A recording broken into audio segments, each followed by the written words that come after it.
दोस्तों, एक खूबसूरत नौजवान महिला टीचर अपने घर का सारा काम निपटा कर सुबह 9:30 बजे स्कूल पहुंच जाती है। वह इंग्लिश का क्लास लेने लगती है।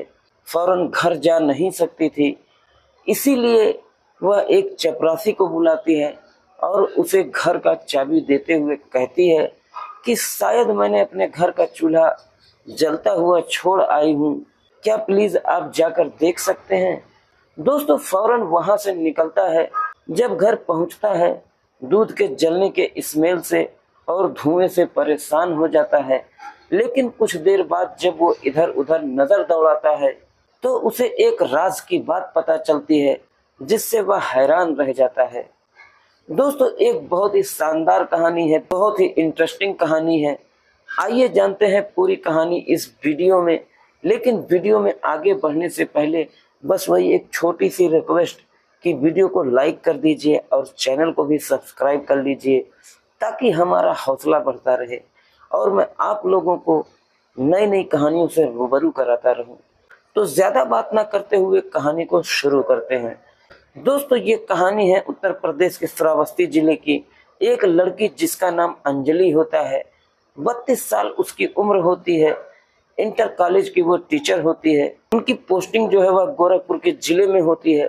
जिस स्कूल में उनकी पोस्टिंग होती है उससे 5-6 किलोमीटर दूर एक किराए के कमरे पर लेकर रहती थी और रोज स्कूटी से स्कूल जाया करती थी। उस दिन जब वो स्कूल आई थी तो उन्हें ध्यान आता है कि शायद उन्हें चूल्हे को जलता हुआ छोड़ दिया है। दोस्तों, फौरन वो एक चपरासी को बुलाती है जिसका नाम अंकित होता है। उसे कहती है कि शायद ऐसी ऐसी बात है, क्या आप मेरे घर पर जा सकते हैं। दोस्तों, वो चपरासी तुरंत चाबी लेता है और अपनी बाइक को उठाता है और फौरन मैडम के घर पर पहुंच जाता है। जब दोस्तों वहां पर जाता है तो ताला खोलता है और जैसे ही घर के अंदर जाता है तो देखता है वाकई में चूल्हा जल रहा होता है। उस पर पतीला रखा हुआ था और पूरा दूध जल के राख हो चुका था। अंदर से पतीला भी छेद हो चुका था। उसके स्मेल से, धुएं से उनका कमरा भरा हुआ था। वो फौरन खिड़की को खोलता है, दरवाजा तो खुला ही था। लेकिन कुछ ही देर बाद जब धुआं निकलता है, स्मेल निकलती है, तब वो इधर उधर नजर दौड़ाता है तो बहुत हैरान रह जाता है। वो देखता है कि 80 से 90 हजार जिनकी सैलरी है वो बहुत साधारण तरीके से रह रही है। एक सिंगल सा बेड रखा हुआ है जिस पर एक पतला सा बिस्तर है। कुछ पर्सनल कपड़े टंगे हुए थे। एक रैक बना हुआ था जिस पर विदेशी राइटर के, इंडियन राइटर के बहुत मोटी मोटी इंग्लिश की किताबें रखी हुई थी। जब वह बर्तन को देखता है, बर्तन पूरी तरीके से जल चुका था। अब वह सोचता है कि मैं क्या करूं, कैसे इस बर्तन को छोड़कर जाऊं। मैडम आएंगी तो उन्हें ही मांजना पड़ेगा। वह संकोच में पड़ जाता है। वह सोचता है कि चलो मैं ही साफ कर देता हूँ, क्योंकि स्कूल में चाय पानी वही देता था। 1.5 लीटर दूध था, उसमें पूरे तरीके से जल के राख हो चुका था।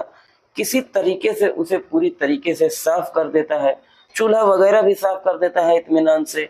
फिर उनके बेड पर वह बैठ जाता है। तभी देखता है कि एक फोटो एल्बम वहां पर पड़ा हुआ था। वह उत्सुकता से उस एल्बम को देखने लगता है, क्योंकि मैडम की जिंदगी के बारे में किसी को कुछ नहीं पता था। वो स्कूल के स्टाफ से भी बहुत कम बातें किया करती थी और जहां पर कमरा लेकर रहती थी वहां पर भी किसी से कोई मतलब नहीं रखती थी। वह अपना सारा काम खुद करती थी। किसी को भी उनके जिंदगी के बारे में बहुत कम पता था। वह जब एल्बम को खोलकर पलटने लगता है, देखने लगता है, तो उसमें उनकी जो तस्वीरें आती हैं बहुत हैरान करने वाली थी। 7-8 साल पुरानी जो तस्वीरें थी उसमें वह बहुत ही हसीन, बहुत ही खूबसूरत, उनकी उम्र 22 से 24 साल की थी, बहुत ही खूबसूरत दिख रही थी। उनके साथ एक लड़के की भी तस्वीर होती है। बहुत सी तस्वीरों में वह दोनों काफी क्लोज होते हैं। ऐसे लग रहा था कि जैसे दोनों गर्लफ्रेंड बॉयफ्रेंड हो। चपरासी जो है उसको देखने लगता है, देखकर हैरान रह जाता है कि ये वही अंजलि मैडम है। अब दोस्तों, चपरासी जो अंकित है फिलहाल बर्तन वगैरह साफ कर चुका था। वो फोटो एल्बम को देखकर पलटकर फिर बंद कर देता है और वहीं पर रख देता है जहां पर वो रखा हुआ था। उसके बाद वह फिर ताला मारकर स्कूल चला जाता है और मैडम के सामने जाता है तो मैडम बोलती है, क्या हुआ? तो उसने बोला, क्या हुआ, दूध पूरी तरीके से जल चुका था, आपका जो पतीला था वो भी अंदर से छेद हो चुका था, घर में स्मेल आ रही थी, और अगर आपको याद नहीं आता तो क्या होता। दोस्तों अंकित जो है अंजलि को चाबी दे देता है, फिर दोनों अपने अपने काम में लग जाते हैं। लेकिन शाम को जब अंजलि अपने कमरे पर जाती है तो साफ सफाई देखकर हैरान रह जाती है। वह यही सोच कर जाती है कि भगवान कितना सारा जल चुका होगा, मुझे मांजना पड़ेगा। लेकिन अंकित ने उनका काम कर दिया था। दूसरे दिन जब वो स्कूल आती हैं, अंकित को अपने पास बुलाती हैं और कहती हैं कि आपने इतना कष्ट क्यों किया, आपको बर्तन साफ करने की क्या जरूरत थी। तो अंकित कहता है कि क्या हुआ, मेरा तो काम यही है, आपको मांजना पड़ता, यही सोचकर मैंने बर्तन को मांज दिया, आपको परेशानी होती। तो मैडम कहती हैं कि इतनी भी मैं कमजोर नहीं हूँ, अपना काम मैं खुद कर लेती हूँ। फिर अंकित कहता है कि आज आपने गैस बंद कर रखा है ना।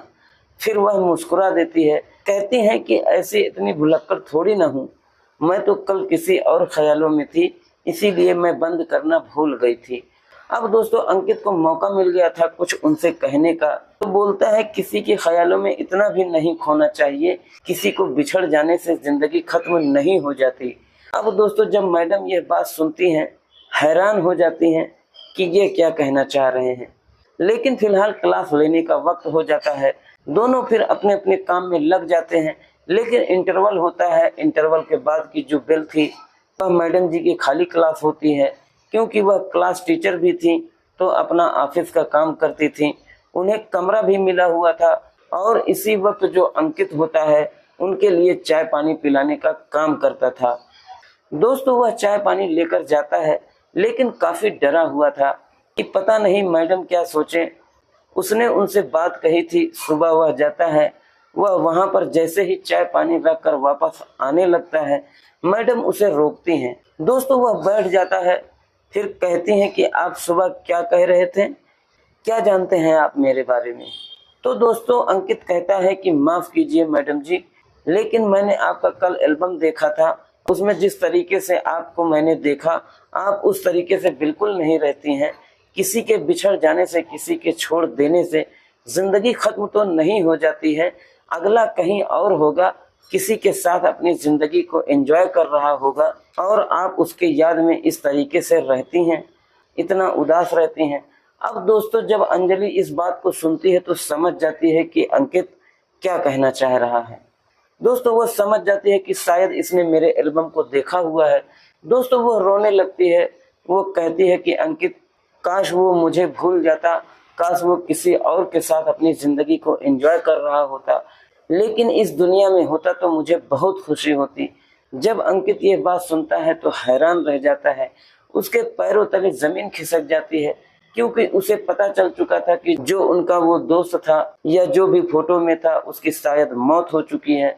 वो मैडम रोने लगती हैं, घबरा जाता है और उसके बाद पानी का गिलास उनके हाथ में थमा देता है और कहता है कि सॉरी मैडम जी, मुझे पता नहीं था, आप पानी पी लीजिए, और मुझे ऐसी बात नहीं करनी चाहिए थी।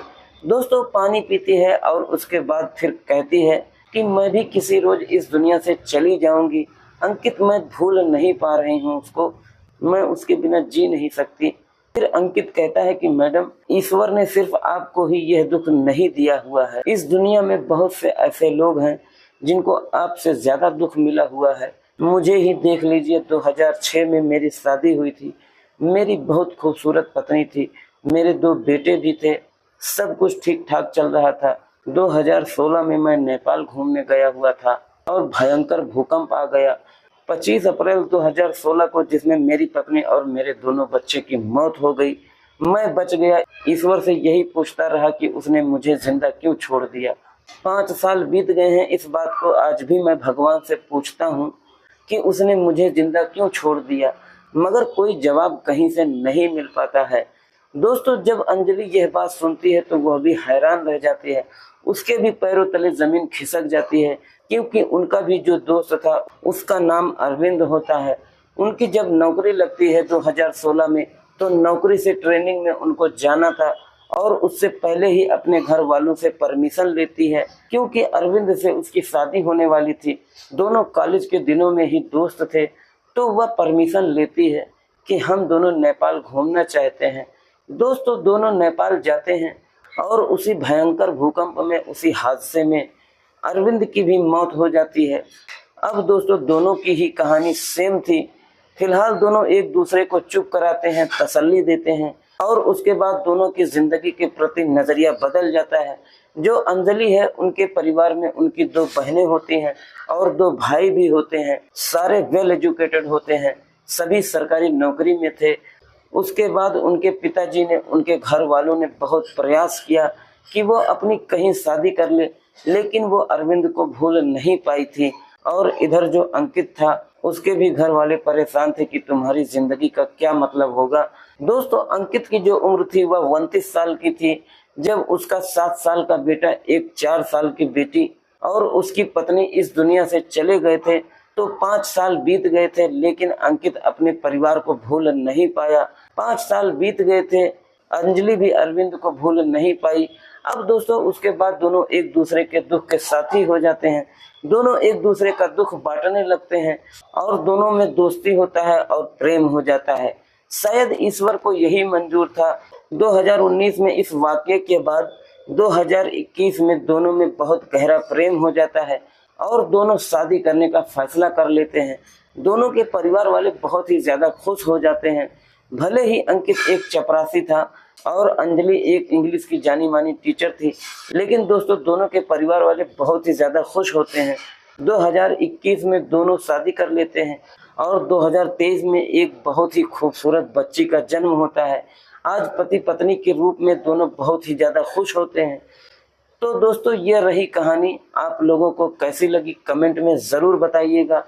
दोस्तों इस कहानी में जितने भी नाम हमने लिए हैं वह बदले हुए नाम हैं। इस कहानी के बनाने का मतलब आप लोगों को जागरूक करना है और इस कहानी से किसी का कोई लेना देना नहीं है। मिलते हैं किसी और वीडियो में किसी नई कहानी के साथ। जब तक के लिए आप अपने और अपने परिवार का ख्याल रखिए। जय हिंद, जय भारत।